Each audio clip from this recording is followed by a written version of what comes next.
Welcome students, class 11th के hornbill book के poetry part के मोस्ट इंपोर्टेंट क्वेश्चंस के पार्ट 1 में आपका स्वागत है। आइए देखते हैं। पहला हमने आपके लिए जो क्वेश्चन लिया है, आपके फोटोग्राफ जो आपकी पोएम है उससे लिया है। How many girls can be seen in the photograph, who are they. यानी जो फोटोग्राफ है उसमें कितनी लड़कियां हैं, वेरी शॉर्ट आंसर में पूछा जा सकता है और वो कौन कौन है। बहुत सिंपल तरीके से हमने आंसर बनाया है। हाउ मेनी का हमने लिख दिया 3 girls can be seen in the photograph. यहाँ पर हाउ मेनी की जगह केवल हमने यहाँ पर आपके 3 लिखा है, बाकी और कुछ भी नहीं किया। देखिए आप 3, हाउ मेनी की जगह 3 लिखा है। 3 girls can be seen in the photograph, यानी क्वेश्चन से ही हमने आंसर बनाया है, केवल 3 लिखा है। Who are they, the poetess mother is the oldest girl in the photograph, यानी फोटोग्राफ में जो कवित्री है उसकी माँ सबसे ज्यादा उम्र की है, सबसे बड़ी है। She is nearly 12 years old, वो लगभग 12 वर्ष की है। The 2 other girls are her mother's cousins, जो 2 अन्य लड़कियां हैं वो उसकी माँ की चचेरी बहनें हैं। Question number 2, Who is the oldest girl in the photograph and how old is she? Photograph में सबसे ओल्डेस्ट यानी सबसे बड़ी उम्र की लड़की कौन है और वो कितने वर्ष की है। अब इसका आंसर आपको अलग से याद नहीं करना पड़े, इसके लिए हमने क्या किया, क्वेश्चन नंबर 1 का आंसर द पोएटेस मदर, यानी यहां से लिखना है ईयर्स ओल्ड तक। आपको क्या करना है, ध्यान से समझिए। ये जो आंसर हमने लिखा है इसका द पोएटेस से लेकर ओल्ड तक लिख दे तो हमारा आंसर कंप्लीट हो जाएगा। सबसे बड़ी कौन है, तो द पोएटेस मदर सबसे बड़ी है और कितने वर्ष की है, तो 12 वर्ष की है। यानी कि इसी क्वेश्चन का आंसर हमने इस आंसर से बना लिया। आगे बढ़ते हैं। Question number 3, which photograph is the poetess talking about, किस फोटोग्राफ की कवित्री यहाँ पर बात कर रही है। तो the poetess is talking about the photograph which shows, यहाँ तक तो हमने नया आंसर लिखा है, ध्यान से समझे। The poetess is talking about the photograph which shows, कवित्री उस फोटोग्राफ के बारे में चर्चा कर रही है जो बताता है। अब ध्यान से समझना, क्वेश्चन नंबर 1 का आंसर द पोएटेस मदर, ये द पोएटेस मदर जो हमने यहाँ पर लिखा था, यहां से लेकर आप तो ये कजिन्स तक पूरा लिख दें, आपका आंसर कंप्लीट हो जाएगा। क्यों कंप्लीट हुआ, कवित्री उस फोटोग्राफ की चर्चा कर रही है जिसमें कवित्री की माँ सबसे बड़ी है, 12 वर्ष की है और उसके साथ में उसकी 2 चचेरी बहनें हैं। यानी सेम आंसर, यानी एक ही आंसर से हम सभी क्वेश्चंस के आंसर्स बना रहे हैं और बिल्कुल सही बना रहे हैं। Question number 4, what has the camera captured, कैमरे ने क्या तस्वीरें कैप्चर की है, ली है। तो आंसर बहुत सिंपल है, the camera has captured a scene, the camera, कैमरे ने एक दृश्य कैद किया है, इन विच, जिसमें दे। अब यहां पर क्या करना है, इन विच के बाद क्वेश्चन नंबर 1 का answer 3 girls can be scene तक लिखे। ये देखिए आप क्वेश्चन नंबर 1 का आंसर है 3 गर्ल्स कैन बी सीन, यहां तक लिखे, इसमें तक लिखे। उसके बाद द पोएटेस मदर, यानी वापस से केवल इन द फोटोग्राफ ने लिखे, द पोएटेस मदर से कजिन्स तक, यानी कि यहां तक वही इसका आंसर इसमें लिखा जो ही द पोएटेस मदर से लेकर कजिन्स तक पूरा का पूरा इसमें लिख दें। ये आपका इतना बड़ा आंसर तो इसमें कंप्लीट हो गया ऊपर के आंसर से ही। फिर हमें थोड़ा ये लॉन्ग आंसर में है तो थोड़ा 1-2 लाइन और ऐड करनी है। They are enjoying their holiday on a beach, walking barefoot, hand in hand in the shallow water. वे समुद्र के तट पर वॉकिंग कर रही है, नंगे पैर घूम रही हैं उथले हुए पानी में। They are smiling through their hair at the uncle who was taking the photograph. वो उनके बाल जो बिखरे हुए हैं उनमें होकर वो उस अंकल की तरफ देख रहे हैं जो कि फोटोग्राफ ले रहे हैं। अब आपको क्या करना है, ये आंसर हमारा कंप्लीट हो गया। अब क्वेश्चन नंबर 5 में देखिए और शानदार तरीके से इन्हीं का आंसर हम इसमें काम में लेंगे।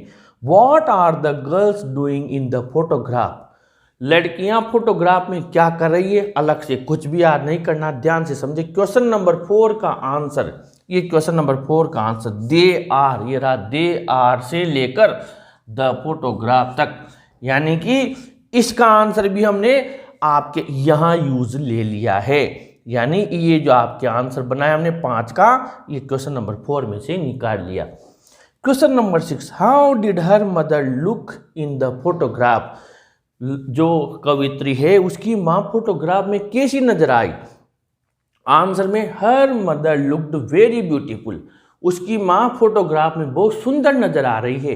केवल ये 4 शब्द हमने लिखे हैं यहाँ पर, her mother looked very beautiful 5 शब्द लिखे, प्लस क्वेश्चन नंबर 1 का आंसर द पोएटेस मदर, यानी यही आंसर फिर हमारे काम में आ जाएगा कजिन्स तक। ये दे के द पोएटेस मदर से कजिन्स तक, ये आंसर भी इसमें लिख दें, आपका काम हो जाएगा।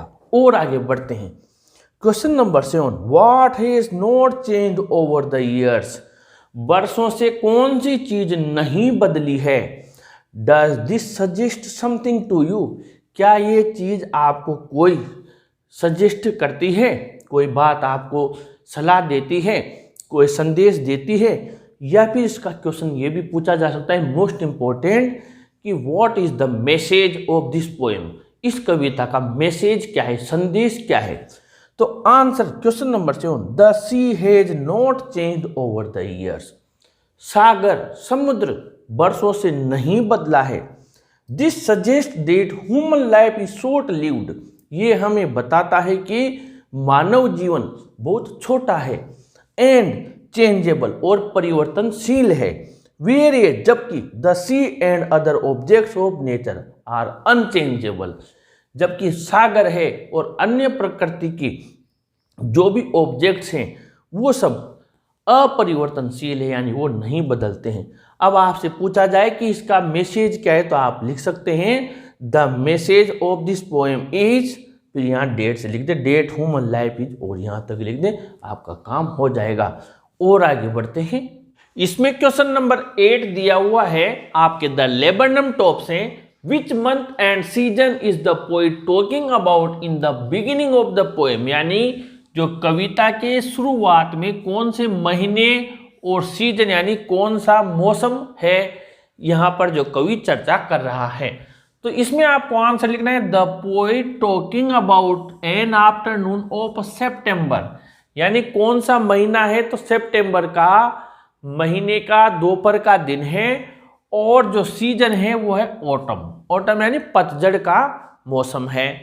Question number 9, how does the tree top appear to the poet, कवि को जो पेड़ है उसका टॉप यानी ऊपर का हिस्सा कैसा नजर आता है, एंड व्हाई, और क्यों।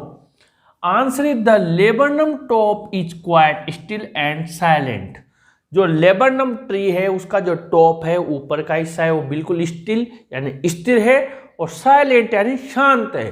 द सनलाइट इज एलोइस, और जो सूरज की रोशनी आ रही है वो पीली है।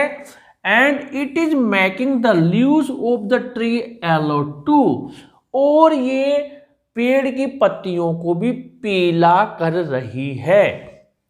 The seeds have fallen and there is no activity of the birds, जो बीज हैं वो पहले ही गिर चुके हैं और पक्षियों की भी कोई एक्टिविटी, कोई हलचल उस ऊपर पेड़ के टॉप पर नहीं है, यानी इस समय पेड़ बिल्कुल साइलेंट है। Describe the effect of autumn on the laburnum, laburnum के ऊपर यानी अमलतास के पेड़ के ऊपर पतझड़ की ऋतु का क्या इफेक्ट है, क्या प्रभाव है। तो आंसर बहुत सिंपल है, शानदार ट्रिक से। इन ऑटम, सबसे पहले हमने लिखा इन ऑटम, प्लस क्वेश्चन 9 का आंसर द सनलाइट, यानी यहां से द सनलाइट से लेकर सीड्स है फलन तक, यहां तक आपको इसमें आंसर ऐड कर देना है। आपका क्वेश्चन नंबर 10 का आंसर कंप्लीट हो जाएगा। अलग से कुछ नहीं रटना, केवल इन ऑटम लिख के और यहां से लेकर यहां तक लिख देना है, आपका आंसर कंप्लीट हो जाएगा।